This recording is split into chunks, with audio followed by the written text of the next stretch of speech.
आपने अभी अभी जो तस्वीर देखी है, ये दरअसल छत्तीसगढ़ का जो सीमावर्ती राज्य है तेलंगाना, वहाँ के मुख्यमंत्री ने रेवंत रेड्डी ने अपने एक्स सोशल मीडिया हैंडल से ट्वीट किया था कल संडे को।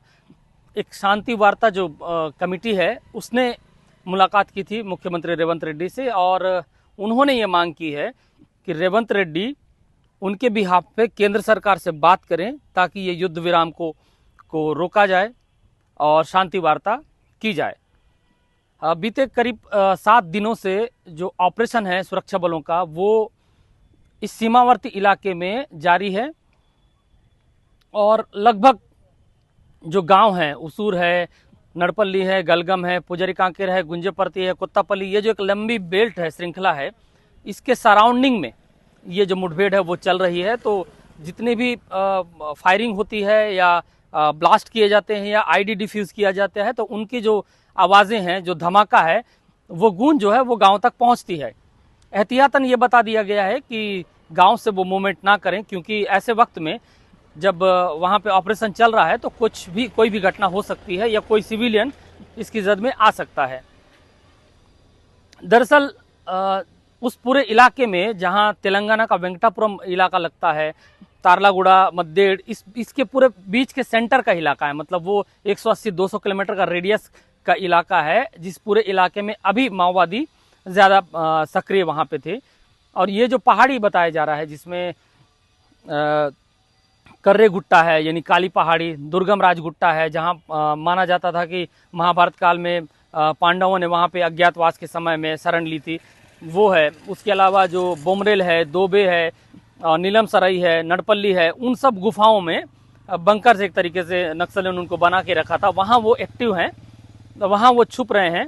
और वो पूरा इलाका जो है, जंगली इलाका, पहाड़ों वाला इलाका, गुफाओं वाला इलाका, वो इलाका दरअसल नक्सलियों के छुपने के लिए मुफीद माना जाता है, जिसका फ़ायदा नक्सली वहाँ उठा रहे हैं। इसी की सूचना थी, जिसके बाद सुरक्षा बलों का एक ऑपरेशन लॉन्च हुआ और लगातार ये 7वां दिन है ये ऑपरेशन वहाँ पे चल रहा है। शुरुआती जो तीसरा दिन था उसमें 3 माओवादियों को सुरक्षा बल के जवानों ने मार गिराया था। 3 महिला माओवादी थी, जिनके शवों को गलगम के रास्ते बीजापुर लाया गया। अभी लगातार ऑपरेशन चल रहा है और तरह तरह की जो जानकारियां हैं, जो अटकलें हैं, सोशल मीडिया में चल रही हैं कि वहां पर जो हिडमा है, कुख्यात नक्सली जिसने बड़े बड़े घटनाओं को अंजाम दिया, वो वहां पर है। साथ ही जो बटालियन का कमांडर है, जो हिडमा के हटने के बाद बना देवा, वो वहां पर है। साथ ही सेंट्रल कमेटी मेंबर दामोदर वहां पे है, सोमलू वहां पे है। तो कई तरह के दावे किए जा रहे हैं, लेकिन जो पुलिस के अधिकारी हैं या फिर आधिकारिक तौर से अभी तक कुछ नहीं बताया गया कि वहाँ कौन है, किनको घेरा गया है, कौन ऐसे बड़े नक्सल लीडर हैं जो वहाँ पर हैं, या फिर कितने नक्सली वहाँ पे मारे गए हैं। जानकारी ये भी निकल के आ रही है कि हेलीकॉप्टर से वहाँ पे निगरानी रखी जा रही है, ड्रोन से वहाँ निगरानी रखी जा रही है, फायर भी वहाँ पे किया जा रहा है।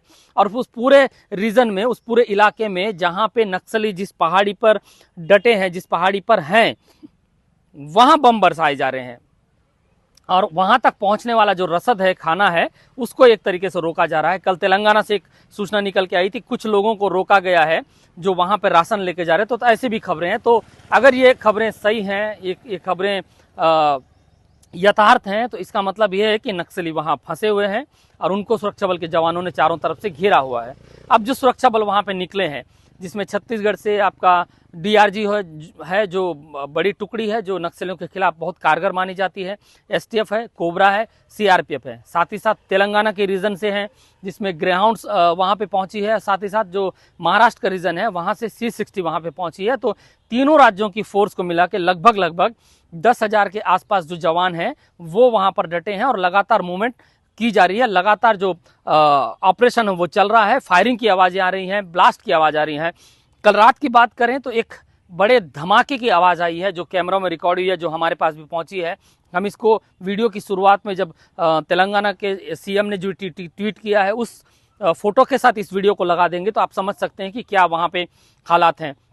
लगातार वहाँ पे बदलाव हो रहे हैं, लगातार वहां पे नए नए अपडेट आ रहे हैं। वहां एक नरपल्ली गुफा में जहां 1000 से ज्यादा नक्सली रह सकते हैं, इसका जिक्र आया, जिसको जवानों ने खोज निकाला था। चूंकि वो जो गुफा है वो नरपल्ली गांव से कुछ ही दूर है, वहां कुछ लोग पर्यटक जाया करते थे, लेकिन अगर नक्सली ने उसको अपना बेस कैंप बनाया था तो वहां पे अगर नक्सली छुपे थे तो वहां प्रमाण भी मिले, खाना मिला है या जैसा भी है। और उस पहाड़ी, उस नरपल्ली गुफा में दरअसल शिवलिंग है जहां पे जिसकी पूजा की जाती है। और साथ ही साथ जो बोमरेल दोबे और नीलम सराय का बताया जा रहा है, उस तरफ भी गुफाएं हैं, उस तरफ भी जो बंकर्स है वहां नक्सली बना के वहां पे रखे होंगे।